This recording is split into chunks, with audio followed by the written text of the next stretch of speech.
ओम शांति। 21 दिसंबर 2024। प्रातः मुरली बाप दादा मधुबन। बाबा बोले, मीठे बच्चे, सच्ची कमाई करने का पुरुषार्थ पहले स्वयं करो, फिर अपने मित्र संबंधियों को भी कराओ। Charity begins at home. प्रश्न में बाबा बोले, सुख अथवा चैन प्राप्त करने की विधि क्या है? उत्तर, पवित्रता। जहाँ पवित्रता है वहाँ सुख चैन है। बाप पवित्र दुनिया सतयुग की स्थापना करते हैं। वहाँ विकार होते नहीं। जो देवताओं के पुजारी हैं वह कभी ऐसा प्रश्न नहीं कर सकते कि विकारों बिगर दुनिया कैसे चलेगी। अभी तुम्हें चैन की दुनिया में चलना है, इसलिए इस पतित दुनिया को भूलना है। शांति धाम और सुख धाम को याद करना है। ओम शांति। ओम शांति का अर्थ तो बच्चों को समझाया हुआ है। शिव बाबा भी ओम शांति कह सकते हैं तो सालिग्राम बच्चे भी कह सकते हैं। आत्मा कहती है ओम शांति। Son of silence father. शांति के लिए जंगल आदि में जाकर कोई उपाय नहीं किया जाता। आत्मा तो है ही साइलेंस, फिर उपाय क्या करना है यह बाप बैठ समझाते हैं। उस बाप को ही कहते हैं कि वहाँ ले चल जहाँ सुख चैन पावें। चैन अथवा सुख सभी मनुष्य चाहते हैं, परंतु सुख और शांति के पहले तो चाहिए पवित्रता। पवित्रता को पावन, अपवित्र को पतित कहा जाता है। पतित दुनिया वाले पुकारते रहते हैं कि आकर हमको पावन दुनिया में ले चलो। वह है ही पतित दुनिया से लिबरेट कर पावन दुनिया में ले चलने वाला। सतयुग में है पवित्रता, कलयुग में है अपवित्रता। वह वॉइसलेस वर्ल्ड, यह विशेष वर्ल्ड। यह तो बच्चे जानते हैं। दुनिया वृद्धि को पाती रहती है।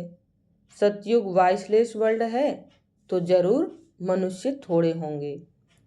वह थोड़े कौन होंगे?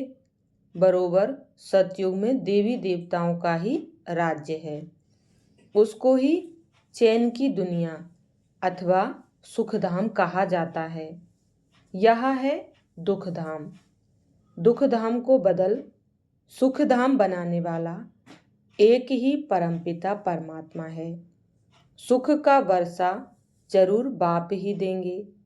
अब वह बाप कहते हैं दुखधाम को भूलो, शांति धाम और सुख धाम को याद करो। इसको ही मन मना भाव कहा जाता है।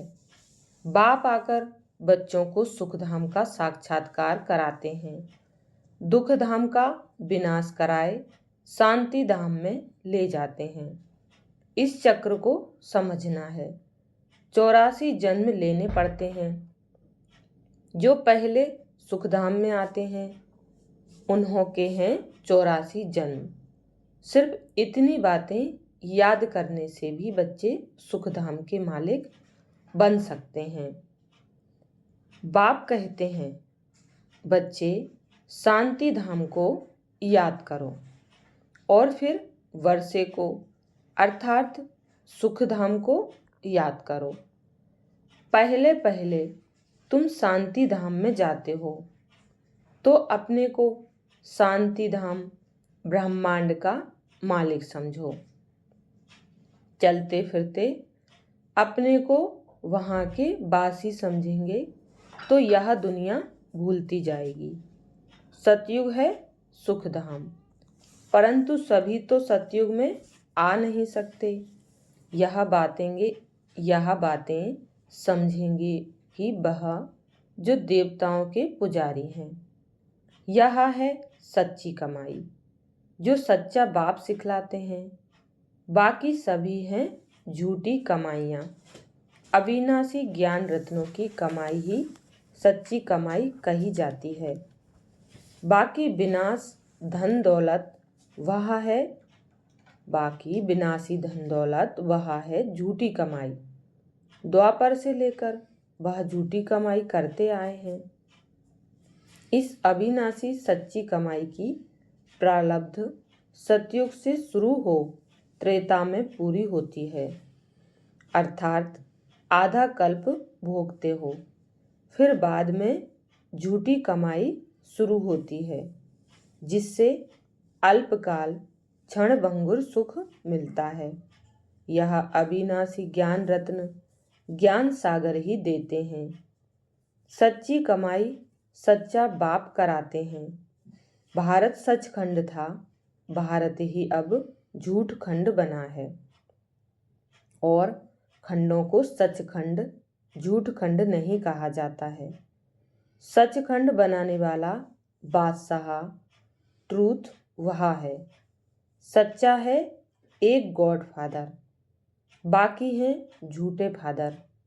सतयुग में भी सच्चे फादर मिलते हैं, क्योंकि वहाँ झूठ पाप होता नहीं।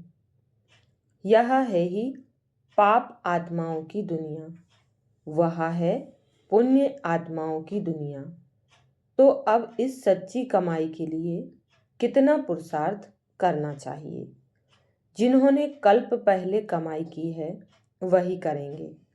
पहले खुद सच्ची कमाई कर, फिर पियर और ससुर घर को यही सच्ची कमाई करानी है।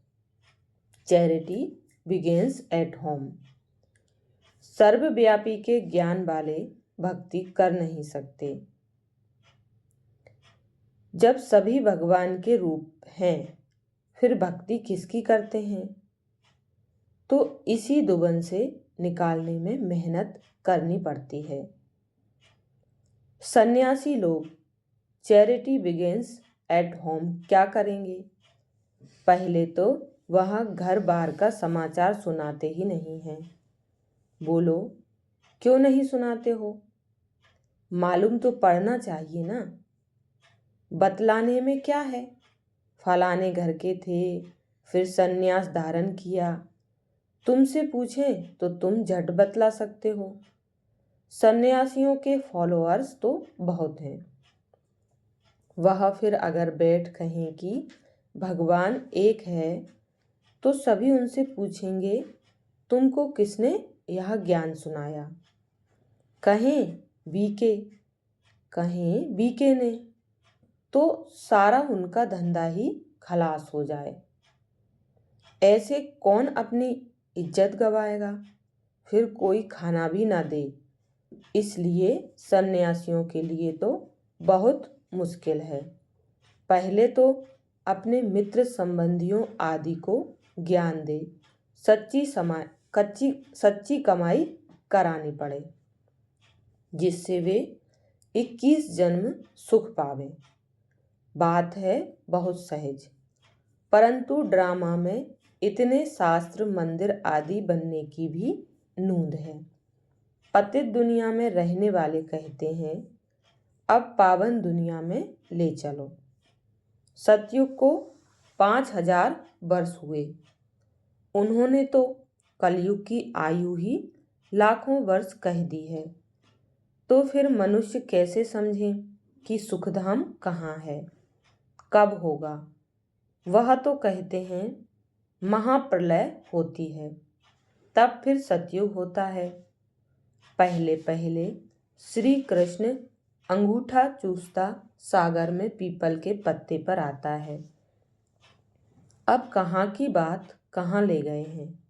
अब बाप कहते हैं ब्रह्मा द्वारा मैं सभी वेदों शास्त्रों का सार सुनाता हूँ। इसलिए विष्णु की नाभि कमल से ब्रह्मा दिखाते हैं और फिर हाथ में शास्त्र दे दिए हैं। अब ब्रह्मा तो जरूर यहाँ होगा, सूक्ष्म वतन में तो शास्त्र नहीं होंगे ना। ब्रह्मा यहाँ होना चाहिए। विष्णु लक्ष्मी नारायण के रूप भी तो यहाँ होते हैं। ब्रह्मा ही सो विष्णु बनता है, फिर विष्णु सो ब्रह्मा बनता है। अब ब्रह्मा से विष्णु निकलता, वह विष्णु से ब्रह्मा निकलता। यह सब समझने की बातें हैं, परंतु इन बातों को समझेंगे वह जो अच्छी रीति पढ़ेंगे। बाप कहते हैं, जब तक तुम्हारा शरीर छूटे तब तक समझते ही रहेंगे। तुम बिल्कुल ही 100% बेसमझ कंगाल बन पड़े हो। तुम ही समझदार देवी देवता थे, अब फिर से तुम देवी देवता बन रहे हो। मनुष्य तो बना ना सके। तुम सो देवता थे, फिर 84 जन्म लेते लेते एकदम कलाहीन हो गए हो। तुम सुखधाम में बहुत चैन में थे, अब बेचैन हो। तुम 84 जन्मों का हिसाब बता सकते हो। इस्लामी, बौद्धी, सिख, ईसाई, मठ पंथ सब कितना जन्म लेंगे, यह हिसाब निकालना तो सहज है। स्वर्ग के मालिक तो भारतवासी ही बनेंगे। सैपलिंग लगती है ना, यह है समझाने। खुद समझ जाएं तो फिर पहले पहले अपने माता पिता भाइयों को ज्ञान देना पड़े। गृहस्थ व्यवहार में रहते कमल फूल समान रहना है। फिर चैरिटी बिगिंस एट होम। पियर घर ससुर घर को नॉलेज सुनानी पड़े। धंधे में भी पहले अपने भाइयों को ही भागीदार बनाते हैं। यहाँ भी ऐसे है। गायन भी है। कन्या वह जो पियर और ससुर घर का उद्धार करे। अपवित्र उद्धार कर नहीं सकते। तब कौन सी कन्या? यह ब्रह्मा की कन्या, ब्रह्मा कुमारी है ना। यहाँ अधर कन्या, कुंवारी कन्या का मंदिर भी बना हुआ है ना। यहाँ तुम्हारे यादगार बने हुए हैं। हम फिर से आए हैं भारत को स्वर्ग बनाने के लिए। यह देलवाड़ा मंदिर बिल्कुल एक्यूरेट है। ऊपर में स्वर्ग दिखाया है। स्वर्ग है तो यहाँ ही। राजयोग की तपस्या भी यहाँ ही होती है। जिन्हों का मंदिर है उन्हों को यह जानना तो चाहिए ना। अब अंदर जगत पिता, जगत अम्बा, आदिदेव, आदि देवी बैठे हैं। अच्छा, आदिदेव किसका बच्चा है? शिव बाबा का। अधर कुमारी, कुंवारी कन्या सब राजयोग में बैठे हैं। बाप कहते हैं, मन मना भाव तो तुम बैकुंठ के मालिक बनोगे। मुक्ति जीवन मुक्ति को याद करो। तुम्हारा यह सन्यास है। जैनी लोगों का सन्यास कितना डिफिकल्ट है। बाल आदि निकालने की कितनी कड़ी रस्म है। यहाँ तो है ही सहज राजयोग। यह है भी प्रवृत्ति मार्ग का। यह ड्रामा में नूंद है। कोई जैन मुनि ने बैठ अपना नया धर्म स्थापन किया, परंतु उसको आदि सनातन देवी देवता धर्म तो नहीं कहेंगे ना। वह तो अब प्राय लोप है। कोई ने जैन धर्म चलाया और चल पड़ा। यह भी ड्रामा में है। आदि देव को पिता और जगत अम्बा को माता कहेंगे। यह तो सब जानते हैं कि आदि देव ब्रह्मा है। आदम बीबी एडम ईव भी कहते हैं। क्रिश्चियन लोगों को थोड़े ही पता है कि यह एडम ईव अब तपस्या कर रहे हैं। मनुष्य सृष्टि के सिजरे के यह हेड हैं। यह राज भी बाप बैठ समझाते हैं। इतने मंदिर शिव के व लक्ष्मी नारायण के बने हैं तो उनकी बायोग्राफी जानना चाहिए ना। यह भी ज्ञान सागर बाप ही बैठ समझाते हैं। परमपिता परमात्मा को ही नॉलेजफुल ज्ञान का सागर, आनंद का सागर कहा जाता है। यह परमात्मा की महिमा कोई साधु संत आदि नहीं जानते। वह तो कह देते परमात्मा सर्वव्यापी है, फिर महिमा किसकी करें? परमात्मा को न जानने के कारण ही फिर अपने को शिवोहम कह देते हैं। नहीं तो परमात्मा की महिमा कितनी बड़ी है। वह तो मनुष्य सृष्टि का बीज रूप है। मुसलमान लोग भी कहते हैं हमको खुदा ने पैदा किया, तो हम रचना ठहरे। रचना को वर्षा नहीं दे सकते। क्रिश्चियन को क्रिएटर से वर्षा मिलता है। इस बात को कोई भी नहीं समझते। वह बीज रूप सत्य है, चैतन्य है। सृष्टि के आदि मध्य अंत का उनको ज्ञान है। सिवाय बीज के आदि मध्य अंत का ज्ञान कोई मनुष्य मात्र में हो नहीं सकता। बीज चैतन्य है तो जरूर नॉलेज उनमें ही होगी। वही आकर तुमको सारे सृष्टि के आदि मध्य अंत का नॉलेज देते हैं। यह भी बोर्ड लगा देना चाहिए कि इस पाको जानने से तुम सतयुग के चक्रवर्ती राजा अथवा स्वर्ग के राजा बन जाएंगे। कितनी सहज बात है।